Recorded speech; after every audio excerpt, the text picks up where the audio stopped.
I finally saw the face of my enemy. There's in the mosque. This is a place called Perlin. There, where people go for the observatory in Reykjavik. The mosque, which is Kareem Askari's mosque, behind here. There's a Tunisian guy that shows up. He shows up when I show up, and he doesn't like me. And I have no idea ascertaining what intelligence that he has. But he came. He didn't do the prayers. He came right in, sat down, right in there, and didn't do any prayers at all. Right, and he sat right down. See, there's a light. It's flashing, but the light is of a vehicle. It's of a security vehicle, right? So he came right down. See, and the reason why is a lot of white Icelanders come here and they ride bicycles and all this kind of stuff. See, so it's like a security type of vehicle, right there. And what it is, earlier this afternoon. When I came, also the same type of security vehicle was there. So he sat there deliberately, flashing the lights at me. So the guy is a Tunisian guy, came there and he came right into the mosque just after Maghrib prayers, and he didn't do any prayer with anybody. And he sat there and he rolled his eyes right at me and targeted right at me. And I'm tired of this shit up. I'm tired of this shit. I'm tired of these guys. So this is like I said, what you hear. See all of this activity of the security vehicle and all that. You didn't see that before. And usually you don't. No, you don't see any of that going on. Things like that. So the thing is, I have the potential to have all this stuff. The problem is that I have the envy of some people that are ethnically racist that are within the Muslims. Yeah, and they don't want me having this. They see me as a slave. And I've caught their attentions because I could easily get to the presence of the kings, the ruling class of the Muslims. Easy. Yeah. Easy, real easy. I used to be able to get to them and speak with them and spend time with them directly. And a lot of them don't like that.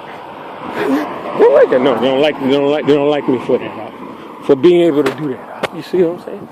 Yeah, they hate my guts for it. So what they did was, these bastards, these sneaky bastards, see, they came out running out of nowhere.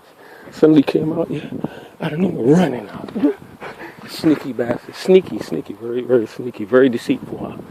See, the people of New York are not deceitful. People like President Trump, as asshole as he is, he's not a deceitful person. Direct. Tell you go fuck yourself, get the fuck out, because we used to talk to him direct.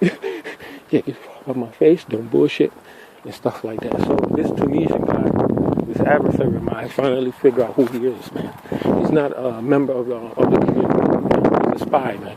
I mean, if you want to call it like cloak and dagger, but he's working for something bad. Yeah, something very bad, and they don't like me. They don't even want you here in Iceland. They don't. I'm talking about the Muslims. He's supposed to be. He ain't no Muslim. Huh? Yeah, no, the guy is a spy, man. I'm telling you, man. The guy's a spy, man. Yeah, he's a spy, man. He's a spy. He's an agent. They call it. The formal word is called agent provocateur. Agent provocateur is what it's called. And he's working for something. He never prays. He never makes any prayer with anybody. He comes right in and he glares. The term is called glare. Glare. Glare. He glares right at me. He glares right at me. He stares right at me, man. You see what I'm saying? So I called a journalist named Greg Palast, the 202-505-5566 last night. He said, I'm not ignoring you. I went to his door in Los Angeles, Cahuenga Boulevard. I put the thing in his envelope out of respect in his sort of mansion. I put it right in his thing and I left, thinking that he would be able to help me. A journalist, investigative journalist that cares about people being repressed, digitally repressed or whatever. See, the guy up in front went and got on the phone. He came running out in a rush, maybe I don't know, could it be to get a bus? Even this time, you wouldn't have to run to get a bus. It's 9-something, it's 11-something at night. You might have to run to get a bus, because the last bus really stops at 11-something, 12-something. So you might have to run. But Greg Palast to call, and then and last night, and got through to him. So I was trying to get through to him again to see if he got my number, because I have, when you are a target by this program of terrorism or whatever, you have no privacy of your communications. You have no privacy. Like to be able to send an email to a lawyer without it being intercepted, to send it to a journalist to get help when you are being digitally or abused by something like Peter Thiel's Palantir, or a government surveillance program. You don't have privacy. You don't have the right to privacy. You do. No, once you're designated a target. Yeah, you know, a terrorism target, a suspect, potential. Suspect in the words potential. So these are similar to the Minority Report, but also to a Shia LaBeouf movie called Eagle Eye. It was called Eagle Eye. This is very similar to Eagle Eye, where it was using an artificial intelligence. That's why Alphabet Inc., which is formerly known as Google, and others worked on an artificial paradigm, an artificial intelligence paradigm, to create faster neural networks and type of links to assess various things about the human experience, human things, and predicative technologies too. See, and what they're doing, they're relying on it because it's having a high hit rate, a high accuracy rate.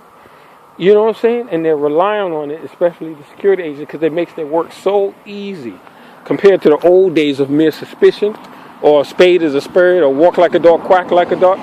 But you couldn't come against the people, you know, because they look wrong. You couldn't do it. Now they're using this technology, this suspicion technology. They're using it now. And I know a lot about it. For a black person, I know a lot about the technology.